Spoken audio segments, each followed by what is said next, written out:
Vamos começar. Eu vou desativar, mais por questão de o som não atrapalhar, mas se alguém quiser falar, é só ativar o som e falar, tá? Ou mandar uma mensagem, mas é só para não ficar atrapalhando. Hoje a gente entra no Vishuddha, que é a forma mais correta, mas Vishuddha Chakra, que é o chakra da garganta, o quinto chakra. Talvez seja assim o ponto, né, de que vai ser falado no texto, um texto muito bacana desse chakra que vai falar exatamente sobre o chakra que antes até do coração. Bom, vamos lá, né? Vamos falar porque ele é um chakra bem importante. Eu vou compartilhar o slide, a gente vai acompanhando por ele.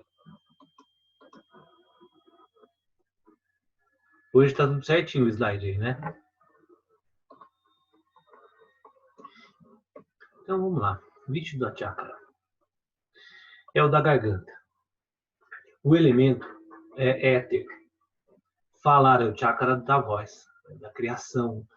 Como já coloquei, existem dois pontos de criação chamados guptas.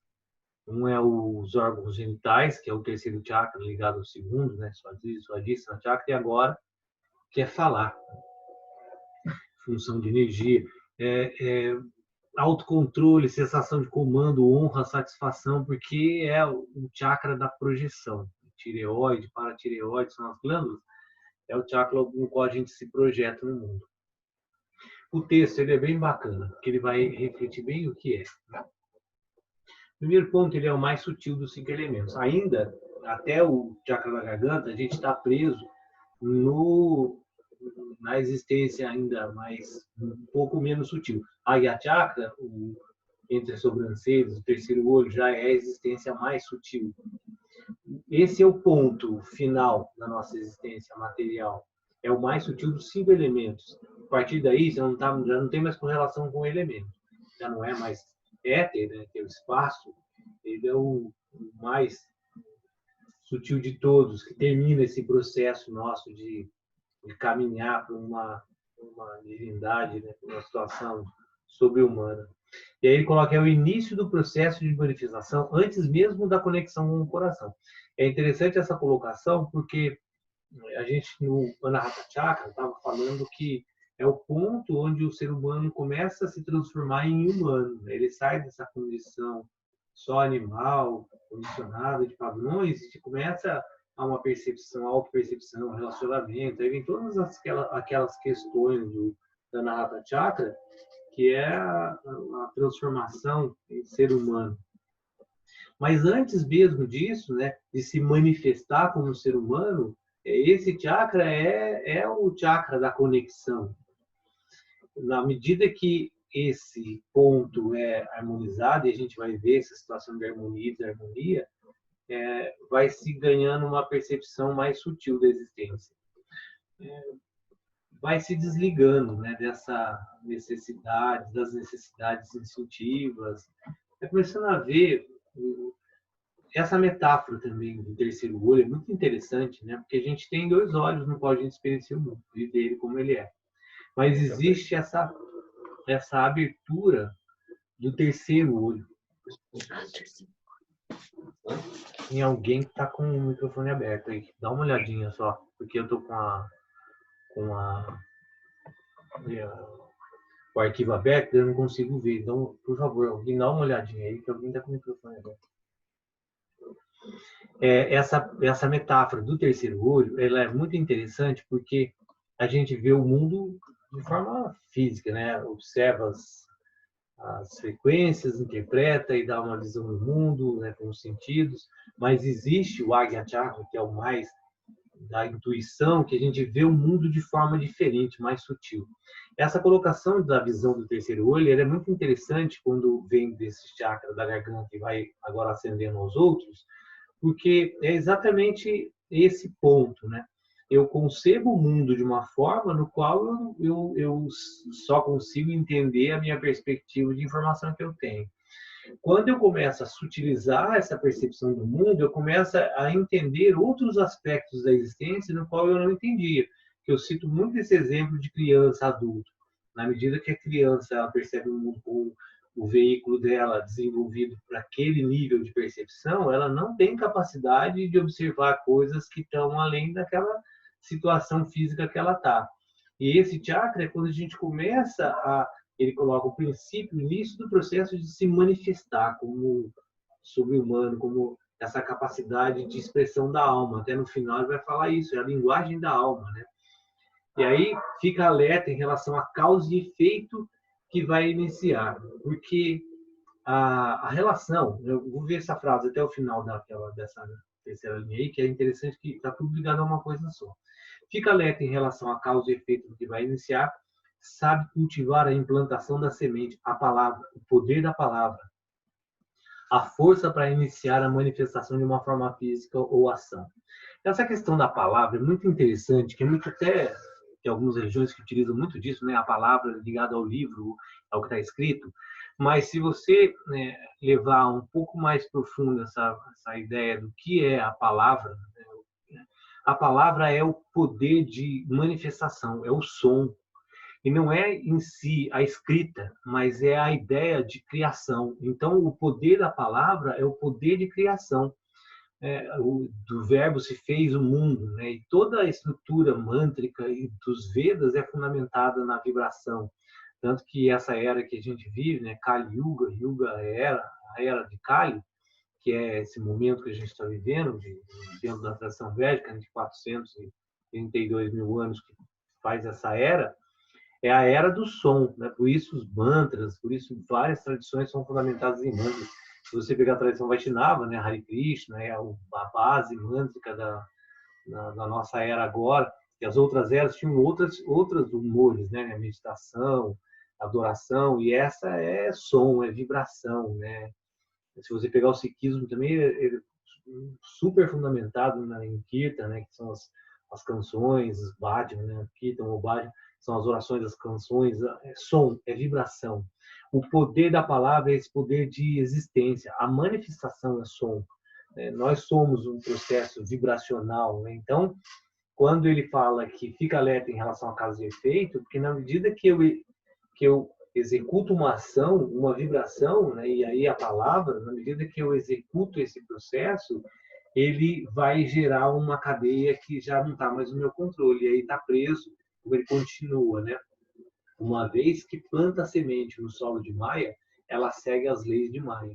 Então, na medida que eu gero uma ação, qualquer que seja, eu vou ficar necessariamente preso nesse processo e na reação dessa ação, que são as leis da nossa existência, não tem como fugir.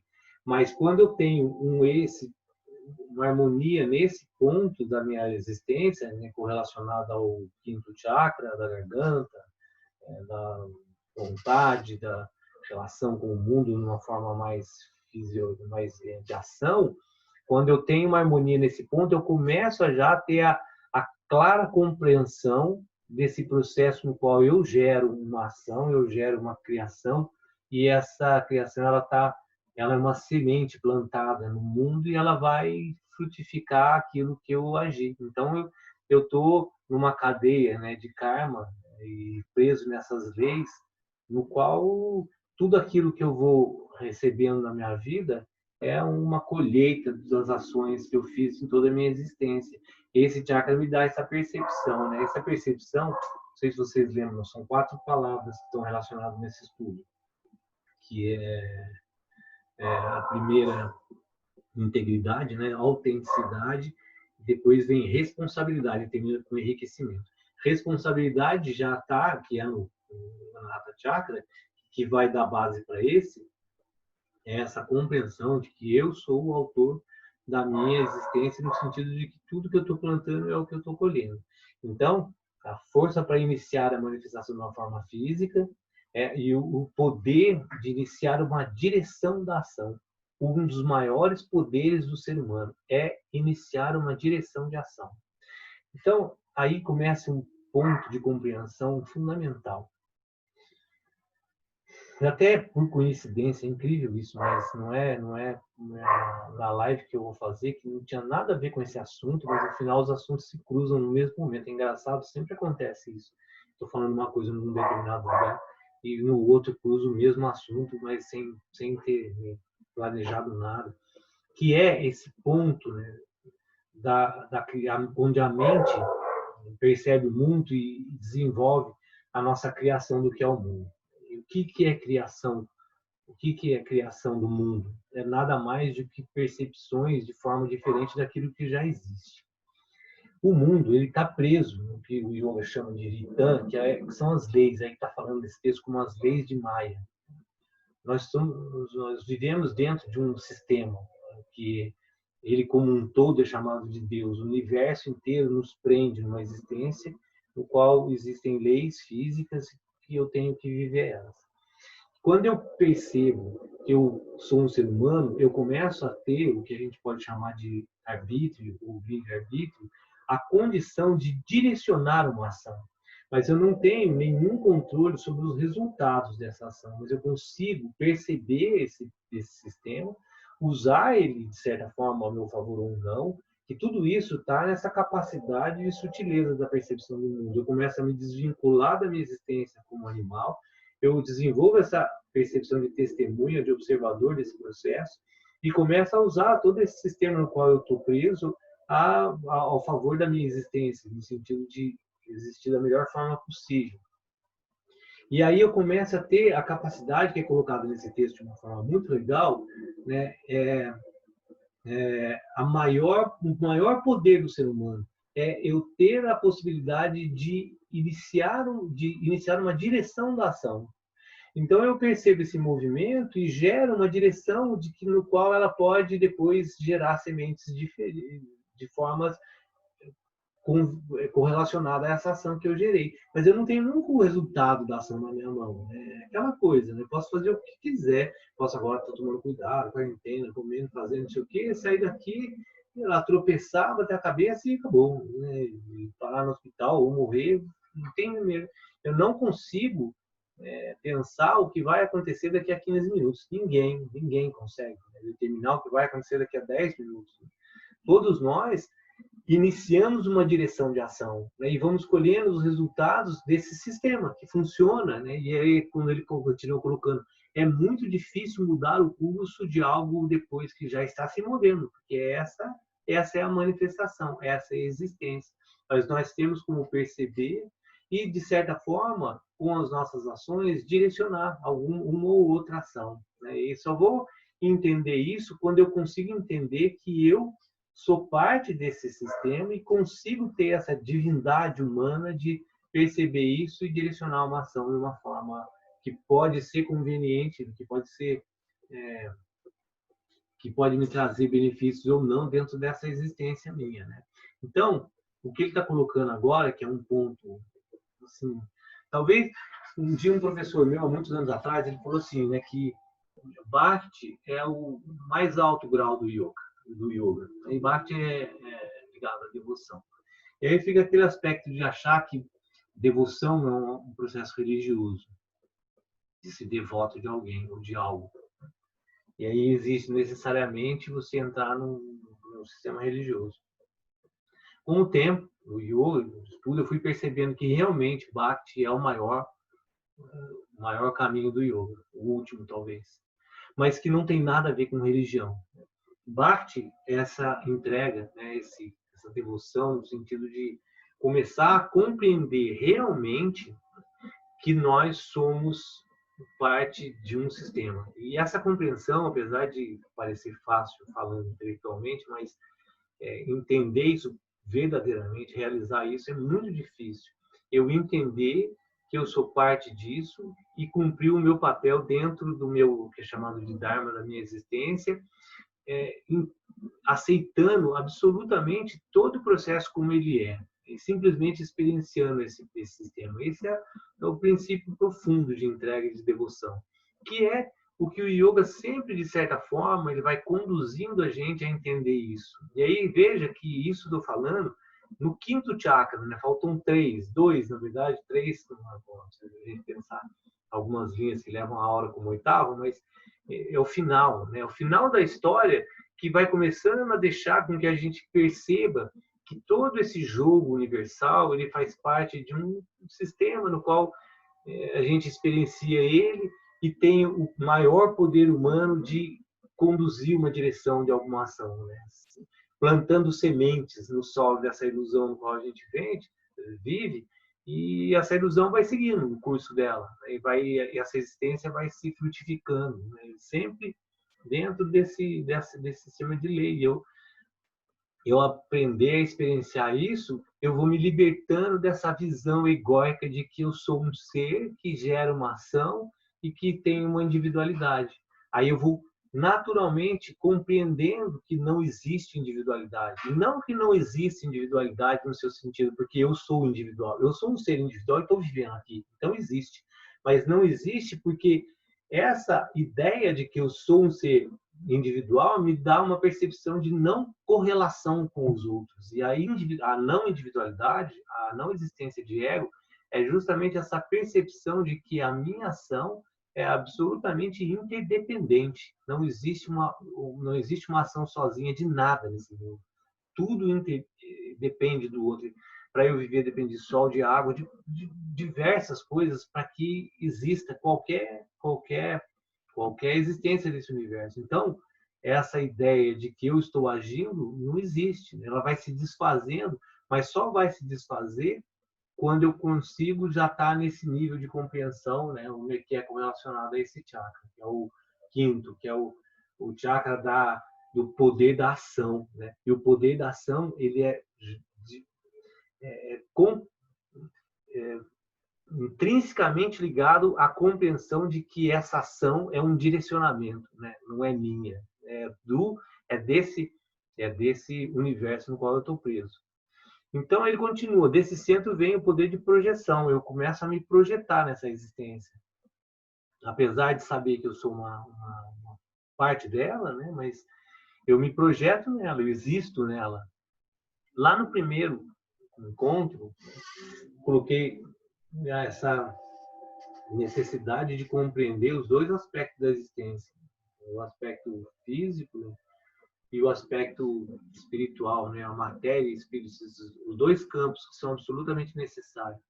E essa compreensão que vai chegando agora, ele fala assim, é uma certeza diferente que vem da acumulação e do poder pessoal do terceiro chakra. Porque o terceiro chakra, ele é a existência, a vontade, o fazer. Ele é ligado ao sistema de plexo solar, né? Ele está muito próximo de Swadhisthana chakra, é quase o mesmo sistema de sexo, de vontade, de desejo, de geração. Se você pegar uma linha mais tradicional da visão dos chakras, né? O Swadhisthana, o segundo chakra, ele é o sexo, ele é a criação, ele é o desejo. O terceiro chakra, ele é a realização. Então, a gente está falando de realização no sentido animal. Eu como, eu faço, eu ando, eu existo, eu construo, é a minha existência em si. Aí ele coloca, agora existe uma certeza diferente, que vem da acumulação, que vem do processo de desenvolvimento, aonde esse poder, eu faço, eu sou, eu aconteço, do poder do Manipura Chakra, né, que é o plexo solar, ele já começa a perceber que eu existo, eu sou, mas não sou eu que faço, eu sou parte de tudo. É muito bonito essa coisa que demorou, pelo menos para mim, demorou muito para eu começar, talvez eu não tenha entendido ainda, mas eu começar a entender a perspectiva de não existir ego, que é sempre um ponto, às vezes falado de formas muito diferentes, mas quem trouxe uma luz muito mais clara para mim nesse aspecto foi Dalai Lama, quando ele Dalai Lama e Sri Aurobindo também, que ele tem a visão do yoga integral, Sadhguru também, enfim, vários yogis que eles vão construindo, na verdade, a gente vai construindo essa visão através de várias informações que a gente vai recebendo, de vários gurus, né? Mas para mim era muito difícil, e aí eu fui conseguindo compreender o que eles estão falando, ou pelo menos parte do que eles estão falando, de que a gente existe, né? Não existe essa negação que às vezes uma linguagem mais maiavada de que tudo é uma ilusão, não é. A gente existe o materialismo, existe a individualidade, só que eu sou parte do processo. Então, a visão da não existência individual não é negando a própria existência, mas compreendendo a existência como parte. E aí, na hora que eu entendo isso, eu consigo compreender profundamente a capacidade de desfazer a minha percepção de individualidade, sem negar a minha própria existência. Porque quando você fala, não existe ego, não existe você, não existe individualidade, entra num campo que você não existe. Então, tudo é uma grande ilusão, bobagem. Não, absolutamente não é isso. Você existe, né? Você experiencia esse processo. E é importante essa experiência, e aí vem todas as escrituras tântricas, né? Por esse lado de a existência, né? De não negação da existência. E aí, na hora que você entende isso, você percebe que eu existo, mas eu não sou um ser individual. Eu simplesmente sou parte de um sistema, de um processo, experienciando ele de alguma forma, através de um ponto que é ligado a uma mente que me dá uma experiência de individualidade. Eu vejo o mundo através de um ponto, né, que é chamado de anu, de alma, de átomo, de átomo, de átma. E quando eu vejo o mundo através desse ponto, né, por o sistema mais importante, né, a gente tem 3 processos fundamentais, né? Mente, vida e corpo. Né? Três coisas que me fazem existir. O mais importante desses 3 é a mente. Né? Depois eu venho com vida e corpo, porque não adianta eu viver sem mente. Né? O exemplo típico disso é Schumacher. Ele vive sem mente. Na verdade, ele não existe, né? Praticamente não existe, ou talvez não. Mas o mais importante é a forma como eu percebo isso. E essa percepção, que é a estrutura da mente, né, que também não deve se negar nunca, ela me faz ver o mundo de um ponto. E quando eu vejo o mundo de um ponto, eu percebo, eu acho que eu sou algo desvinculado ao mundo e me gera essa visão de egóica, falso ego, não do ego em si, falso ego e da visão da individualidade. E aí ele termina esse texto também de uma forma muito bacana, que é fazer que sua língua e a língua de Deus seja a mesma. Então, veja a metáfora, né? É língua, é palavra, não é no sentido escrito ou específico de palavra ou a língua em si, mas é a construção da existência que é vibracional. É o som. O som é o universo. Shiva Nataraja é o Shiva na roda de fogo tocando um tambor e fazendo com o universo exista, né? Através da dança dele. Então, a dança dele gera o som que o universo existe. Essa alegoria mostra que o que é eu fazer a minha língua ser a língua de Deus? É eu vibrar na mesma condição de compreensão dessa existência. Não sou eu, é o universo inteiro. Que aí a gente pode chamar de Deus essa percepção, que no yoga é chamado de Brahman, que é essa visão de tudo sem a menor capacidade de compreender o que é tudo. Ele é onipresente, onipotente onipresente, onipotente, esqueci o terceiro, mas enfim, porque ele está em todos os lugares, porque ele é uma coisa só, né? E ele é onipotente porque ele é, e ele é onipresente porque é tudo, né? Não tem separação, é um universo. E aí, o que é essa visão de tudo? É Brahman, ele é inconcebível. Apesar de inconcebível, eu sou parte dele, experiencio ele através de um ponto. Então, o que eu tenho que fazer? Existir através desse processo e falar a mesma língua, vibrar no mesmo processo e não achar que eu sou uma parte separada. Eu dou sempre o exemplo do corpo, né? Se você pegar uma célula do corpo, sei lá, o rim, e o rim tivesse consciência, mas assim, eu sou o cara, eu sou eu que faço o filtro, eu tenho que vender o filtro do meu corpo inteiro, sabe? Começar a achar que é o rim que faz, e ele é o autor de todas as ações, é mais ou menos isso, né? Quando você vê um corpo, sem ter a menor noção do que é esse corpo, um rim jamais vai saber o que é um corpo inteiro, e começar a se ver como uma individualidade. Então, essa visão de não individualidade, que é fazer com que a minha língua seja a língua de Deus. Esse é o grande ponto da felicidade. Eu estava falando da live, porque eu vou falar um pouquinho sobre isso, né? Muito pouco, mas eu falava. Esse é o ponto do que é ser feliz. Nós temos 2 pontos, né? O que é sucesso e o que é ser feliz. Sucesso é a capacidade de ressignificar coisas. É de eu ter a mente suficientemente calma para poder olhar o mundo de forma diferente. Quando eu consigo ver de forma diferente que outra pessoa, eu gero toda uma valorização que me traz nessa existência que a gente tem, né, a visão de sucesso. Então, se eu vejo igual a todo mundo, eu sou um ser igual a todo mundo. Se eu consigo ver as coisas de forma diferente, você vê todos os artistas ou os empresários ou qualquer pessoa que tenha sucesso, né, o que ele fez? Ele ressignificou algo. Ele viu alguma coisa que ninguém viu e fez alguma coisa que ninguém fez. Mas já existia. Ninguém criou nada. Né? Tudo é uma ressignificação. Só que para eu ressignificar, eu tenho que acalmar minha mente. Aí vem toda a meditação, pranayama, toda a parafernália do yoga, para que eu consiga acalmar a minha mente e enxergar a potencialidade da existência ao meu entorno. E aí eu consigo ver coisas de forma diferente do que eu consigo ver com a minha mente estreita, com a visão estreita do mundo. Quando eu consigo ver isso, eu tenho sucesso, mas eu sou feliz. E aí, o que é felicidade? Felicidade é justamente esse ponto no qual eu entro em sintonia. Eu faço aquilo que deve ser feito. Então, se eu colocar na minha cabeça, eu quero ser um elefante, e a minha vida não é feliz se eu não for elefante. Aí eu vou querer puxar minha orelha, fazer minha orelha ficar grande, esticar meu nariz. Eu olho no espelho, nunca sou igual ao elefante, porque eu vou sofrer a vida inteira. E eu tento, sei lá, balançar a cabeça e gerar sons de elefante. E todo mundo ri da minha cara, porque eu não sou elefante, eu sofro a vida inteira porque eu quero ser aquilo que eu não sou. Estou dando um exemplo tosco, mas para entender que, na medida que eu gero uma dessincronia com a minha existência, é um sofrimento. E aí eu posso até ver o mundo de forma diferente e gerar sucesso, né? Ser um homem que queria ser elefante e foi sucesso no mundo e ganhei dinheiro pra caramba, mas não foi feliz.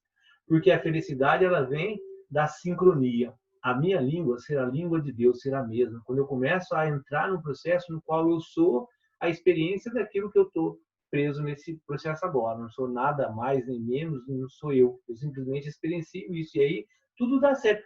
Percebe que só de entender essa perspectiva, tudo deu certo. Nada está errado. Na medida que eu entendo que essa experiência é essa, né, e eu tento potencializar ela o máximo possível, está tudo sempre certo. Somente ao dominar a palavra, que é essa ação, né, e a habilidade de iniciar ações, olha que lindo isso, por isso que eu até grifei, né? Somente quando eu domino essa ação, essa capacidade de agir, e a habilidade de iniciar a ação que vem da alma, que vem da minha profunda existência. Quando eu começo a eliminar essas percepções ilusórias que eu crio na minha mente, diminuir essa viagem, esse fluxo mental, e entender o mundo como ele é, e me entregar e fazer com que minha língua seja a língua de Deus.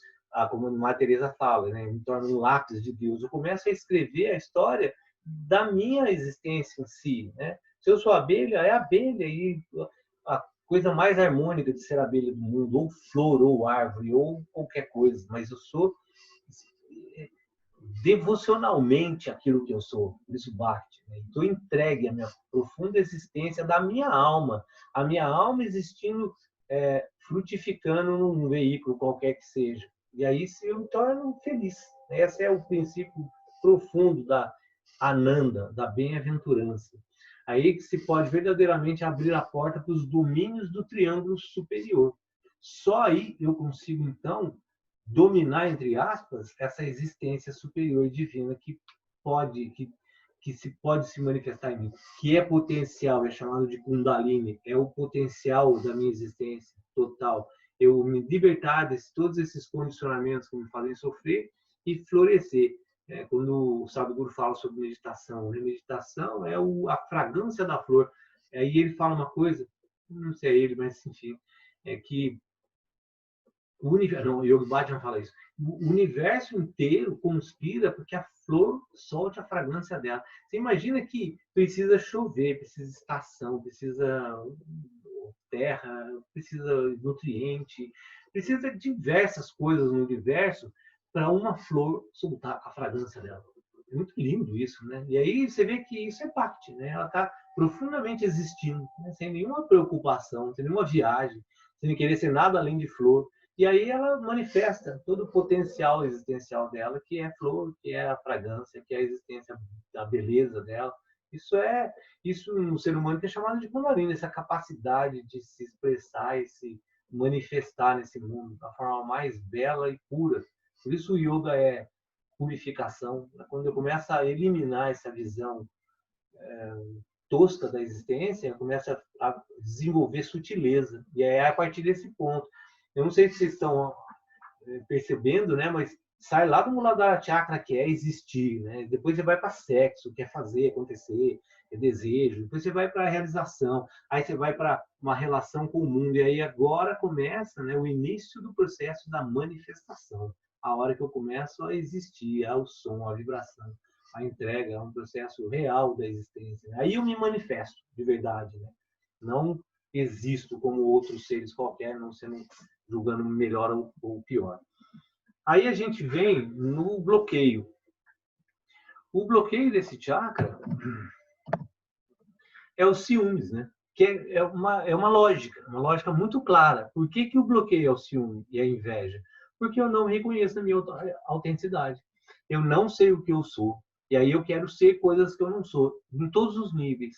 Quando eu quero ser bonito, inteligente, rico, famoso, chique, ou qualquer coisa do gênero, e eu fico criando situações na minha mente, gerando todas as ações para tentar satisfazer essa ideia que eu criei de mim, eu começo a gerar ciúmes, porque daí eu começo a ver outras pessoas que espelham aquilo que eu gostaria de ser e eu não sou. E aí eu não sou mais eu, né? Eu sou o que eu queria que eu vejo nas outras pessoas e gera ciúmes, porque eu não sou autêntico. E aí ele coloca aqui, né? Você começa a cometer o suicídio. E agora essa frase é do Paramahansa Nityananda. Ele fala: através dos ciúmes você opera uma perspectiva estreita e limitada, porque eu acabei com toda a potencialidade da minha existência. Eu sou flor, apesar de sou rosas, né? Mas eu sou flor. Eu tenho que colocar a minha fragrância no mundo. Só que eu não quero ser flor, eu quero ser borboleta. E aí eu fico olhando para a borboleta, tentando ser borboleta de qualquer jeito e tentar voar. Eu crio uma máquina que faça que eu voe, sei lá, eu fico inventando uma vida que não é minha. E aí os ciúmes, a inveja me tira a perspectiva e transforma a minha vida num aspecto estreito e limitado. Porque eu vou sempre estar buscando satisfazer uma ideia, uma experiência que ele usa, né? De contínuo desespero, frustração, dissipação de energia, cansaço, constantemente se encolhendo. Percebe que é exatamente essas palavras, não tem outra. Desespero, frustração, dissipação de energia. Eu vou estar usando toda a minha existência para criar uma ilusão no qual eu não sou e fico gastando minha vida para isso, inteira, às vezes inteira. Né? Às vezes eu passo uma vida inteira tentando ser uma coisa que eu, sei lá, coloquei na minha cabeça. E aí toda a energia que eu ganho para existir, eu gasto, dissipo nisso, né? Cansa, porque todos os dias eu acordo e durmo tentando ser aquilo que eu não sou e gerando inveja e ciúmes, né? Porque eu fico não crio essa autenticidade e fico me espelhando o que eu gostaria de ser, o que eu gostaria de ser, o que eu gostaria de ser, constantemente me encolhendo. Esse texto é espetacular, que é exatamente isso.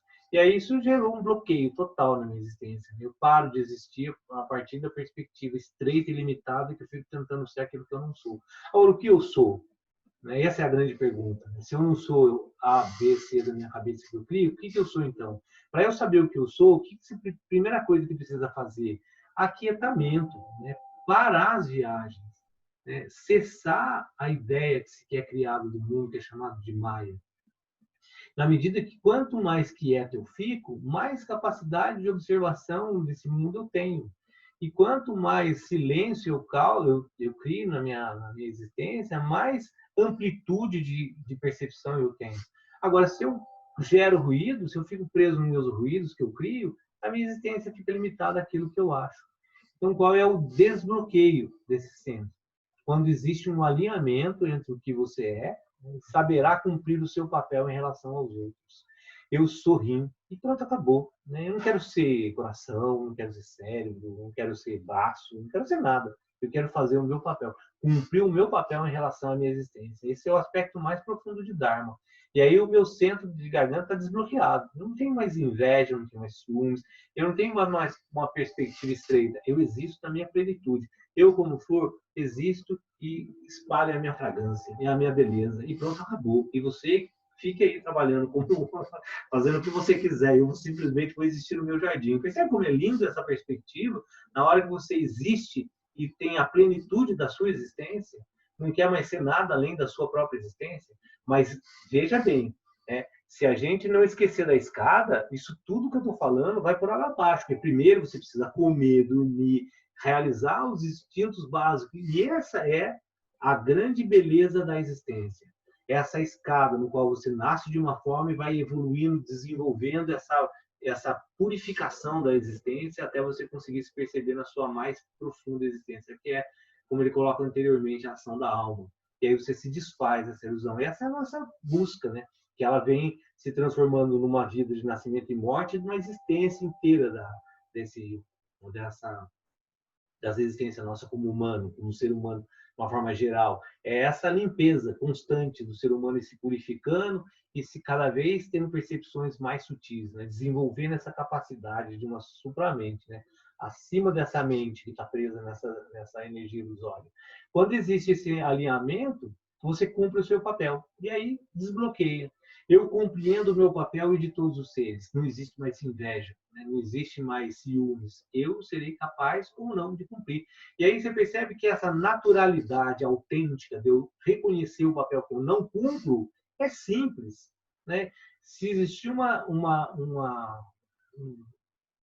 algo que eu não possa cumprir nessa existência, eu simplesmente assumo, eu sou capaz ou não sou capaz de cumprir, porque não é o meu papel. Então, se a gente voltar à alegoria do corpo, né? Aí se o coração chegar e falar assim, Rio, você tem que pensar, o cérebro que é o grande lance, não existe cérebro, não existe a nós. Todo mundo tem que ser cérebro, e aí todo mundo quer ser cérebro, porque cérebro é o ápice da existência. E aí fica tentando ser cérebro e convencer. E aí o rim fala assim, nossa, é mesmo, né? Eu estou aqui filtrando, o que eu sou um filtrador? Eu sou nada, eu quero ser cérebro. E aí existe uma desarmonia geral, né? Um sofrimento em todos os órgãos dos nossos corpos. Agora, quando o rim já está no seu nível de sutileza existencial mais profundo, ele simplesmente fala assim, não, eu não sou o cérebro, eu não vou cumprir esse papel porque não é o meu, eu sou eu. E simplesmente existo dentro da minha própria existência. E aí, não sei se ficou claro, né, essa diferença entre você ter sucesso e você ser infeliz. Né? Sucesso é um outro aspecto de conseguir conceber o mundo de forma diferente, né? Perceber as coisas como não da forma como todo mundo vê. Mas isso não leva ninguém à felicidade. A felicidade ela está profundamente ligada a um aspecto de Ananda, que é a bem-aventurança. Bem-aventurança, viver bem, né? Viver de forma estável, de forma tranquila, de forma paz, né? Que é o que todo mundo busca, que no final se traduz como equilíbrio. E no final é a harmonia que o universo busca de toda forma, que a gente concebe. Tudo isso que eu estou falando é uma especulação mental para um aspecto universal, que é eu quero ficar em paz, eu quero entrar num processo de harmonia, quero dormir e acordar num sistema estável. Né? Quero ficar viajando, não quero ficar sofrendo, não quero ficar querendo nada, eu quero ficar feliz. É isso. E a felicidade, quando eu esqueço disso e transbordo a minha felicidade para buscar no aspecto externo, aí eu começo a sofrer. Porque daí eu não tenho controle. A gente cai num outro ponto, né? Que os desejos têm 3 pontos no qual eu não tenho controle. Bom, essa é a parte, né, da filosofia. Eu vou interromper, aí depois a gente entrar na parte prática. Daí, quais são os asanas, as posturas que estão ligadas a esse chakra. Então, eu vou interromper para se alguém quiser fazer uma pergunta, alguma questão, pode falar, fique à vontade.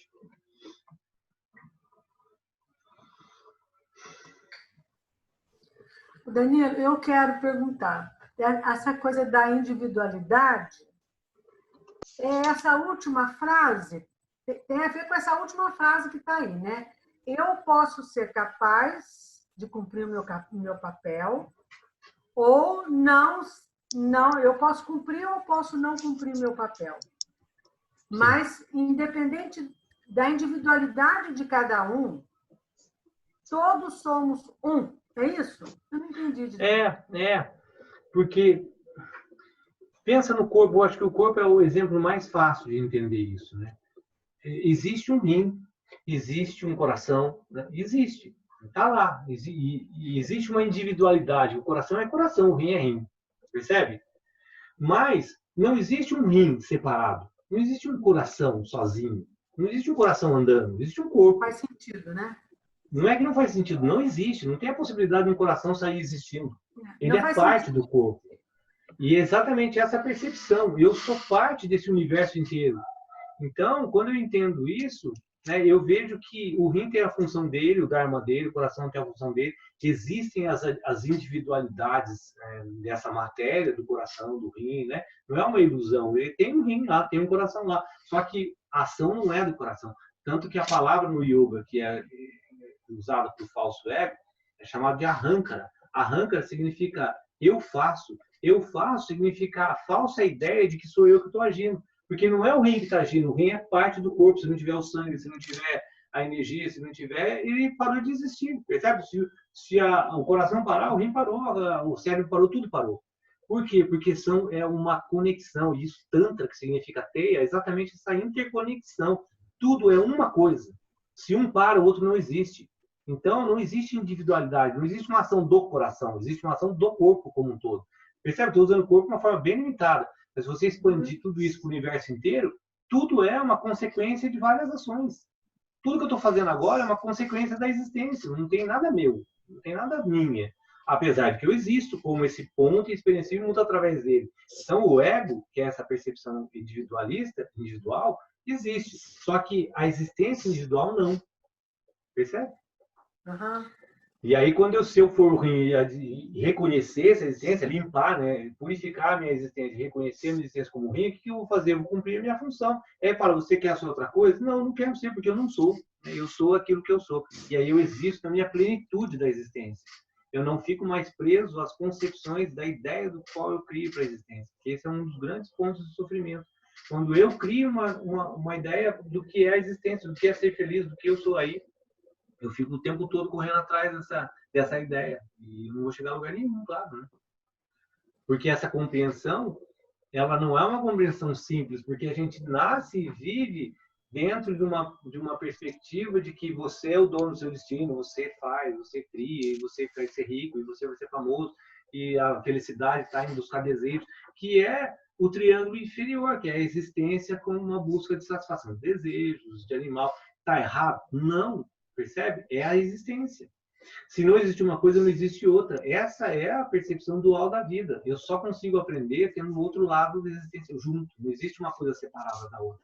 E a mente funciona em contrastes, comparando uma coisa com a outra. Essa é a nossa existência. Não é nem ruim nem boa, é assim.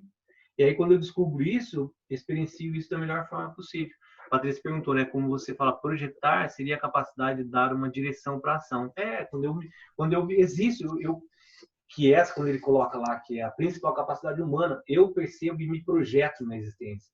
Os outros seres, talvez não, sei. Né? Seria talvez eu não. me manifesto. Eu me manifesto. Eu me manifesto. Exatamente. Por isso que ele fala, né, esse chakra, ele anterior ao coração, ele é a experiência de manifestação, né? No sentido de eu me projeto no mundo, eu existo. Né? Eu percebo essa existência.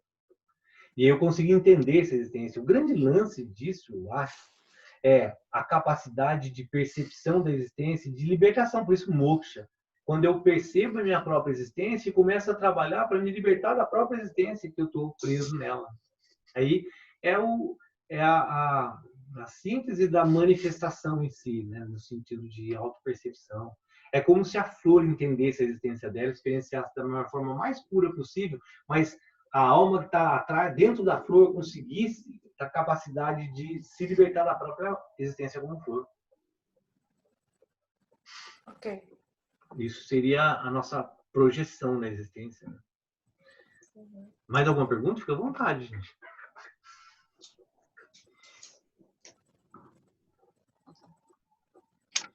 É bonito esse estudo dos chakras, né? É muito bonito. E essa questão do poder da ação, né?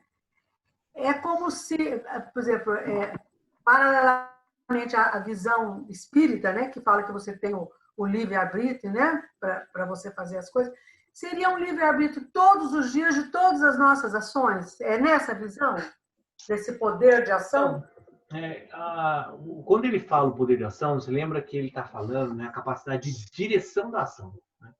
Porque eu consigo direcionar a ação, mas eu não tenho nunca controle sobre o resultado da ação. Eu tenho controle sobre a percepção e direcionar a ação. Eu consigo gerar uma semente. E aí ele fala, quando está plantada a semente de maia, e aí ela vai florescer. Mas percebe que eu nunca tenho o controle da reação. Eu posso fazer o que eu quiser, mas agora pode cair um avião na minha casa e acabou minha vida. Eu não tenho como controlar os resultados, eu tenho como plantar sementes. Eu tenho como direcionar esse sistema, essa ação. Então, eu tenho como perceber isso e ir plantando sementes, e as sementes vão gerando, que é o que o universo é. Não tem como escapar dele. Mas eu nunca tenho capacidade de controle do resultado da ação. Eu não tenho domínio sobre a ação, sobre a reação. Eu tenho domínio sobre a frase, como ele usou da forma muito bonita, né? Eu planto sementes. E aí eu vou colher aquilo que eu plantei, não tem outra forma. A minha vida é um resultado que isso, no espiritismo, que utiliza a mesma palavra, inclusive, é karma, né? Karma é esse conjunto de reações do qual eu plantei. Agora, eu tenho controle absoluto? Não. Por quê? Porque eu não sou... O coração está fazendo o papel dele lá, ele está batendo. Ele está fazendo tudo que ele tem que fazer. Agora, se a minha cabeça parar, ele para. Percebe? Ele está fazendo o papel dele, cumprindo o dharma dele, fazendo tudo que ele tem que fazer. Mas ele não tem controle sobre o resultado. Por quê? Porque ele é parte de um sistema. Assim como eu. Eu sou parte de um sistema inteiro funcionando. Experienciar esse livre-arbítrio é bem limitado, limitado, né? Porque, não é livre-arbítrio. Porque, na verdade, a gente não tem, né? Quem que vai garantir alguma coisa? Quem que vai garantir qualquer coisa que você faça na sua vida? Eu vou estruturar, eu vou estudar e fazer, eu vou chegar a um ponto. Ninguém garante nada. Ninguém garante nada em nenhum aspecto. Mas o fato de você fazer uma ação já é o seu livre-arbítrio, não é? Você pode fazer o bem ou o mal. Sim. Não é? Nesse sentido que você está escolhendo uma ação, né? Então você teria a liberdade de escolher isso ou outro. Escolher uma ou outra, né? Eu acho que esse seria o aspecto mais claro de que seria livre-arbítrio, né? Eu tenho agora, nesse exato momento, a possibilidade de escolher entre fazer uma coisa ou outra. Agora, o que vai acontecer não está no meu controle.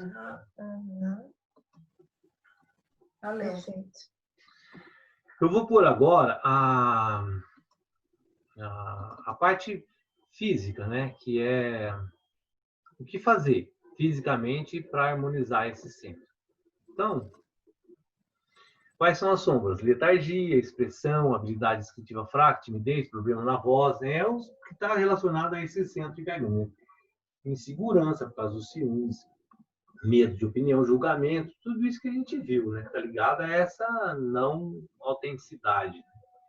Problemas na garganta e aí percebe que eu não engoli isso, né? Eu não engoli aquela pessoa, eu não é na garganta, né? É incrível essa correlação dos chakras com os pontos físicos, porque é na garganta, não é em outro lugar. E aí os problemas de tireoide, todos os problemas gerados na garganta. Quais são as posturas? Aqui trabalham o peso, a flexão na garganta, com postura alasana, do arado, postura sobre os ombros, os trasana, que projeta o externo, né, que antecede, mas que é muito ligado também, né, deixar o pescoço cair suavemente, sem esforço, rotação de pescoço, toda essa estrutura que trabalha essa região. Eu dei alguns exemplos, mas tem vários. E o mantra, né, dentro da tradição da Kundalini, nada mais melhor que Satnam. Satnam significa a minha realidade existencial. Sat de verdade, Nam, a minha realidade. Quem eu sou, né? A visão da minha alma. Eu não sou meu corpo, eu não sou minhas ideias, eu não sou o que eu acho que eu sou, eu não sou nada disso, né? Eu sou Satnam, eu sou a minha realidade. Por isso o mantra é esse. Não tinha outro mantra mais melhor para esse chakra, né? A realização da minha existência. Eu sou a minha alma, na verdade, né? Preso numa concepção ilusória que é chamado de Maya. Então a gente vai fazer uma meditaçãozinha, né, de 3 minutos para esse centro, para esse ligado a esse chakra, né? E a experiência a gente vai fazer uma rolagem de pescoço, inspira, expira, vai movimentar essa área e depois a gente faz essa meditação, Ram Ram Brahman. O mantra, para quem nunca entoou, pode ser que seja um pouco difícil, mas é questão de escutar e treinar, né? Mas eu vou pôr aqui. A trava é a trava de Vênus, ali está mulher e homem, mas isso acabou, tá? Não tem mais isso, né? Mulher passa o polegar por cima, esquerdo, o homem passa o polegar direito, mas não tem mais essa coisa de mas tinha isso, né? Se alguém quiser ver.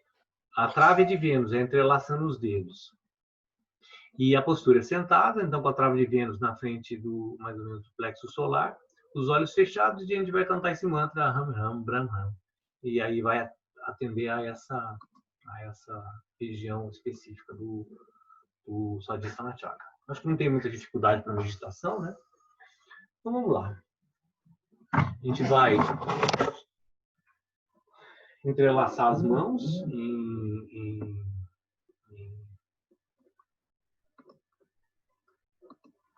em trava de Vênus, né?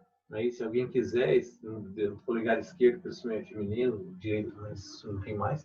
Na frente, mais ou menos, do plexo solar, manter a coluna reta, fechar os olhos.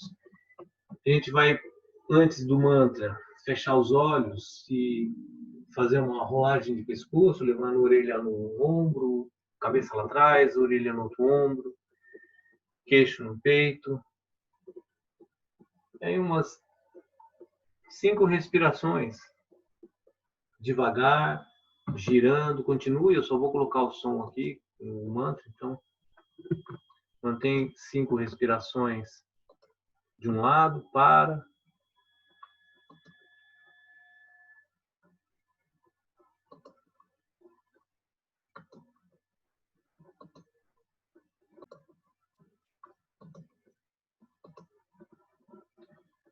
Para com 5 respirações, faz 5 respirações do outro.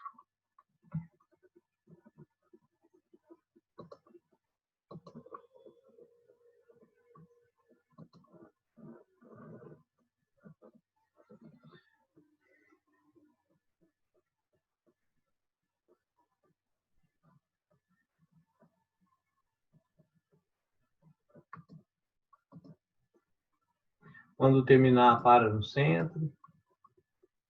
E aí fecha os olhos. Mantenha a trava de Vênus. E acompanhe o mantra. E mantenha a atenção no centro da garganta, que é sua Vishuddha.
Mantém os olhos fechados.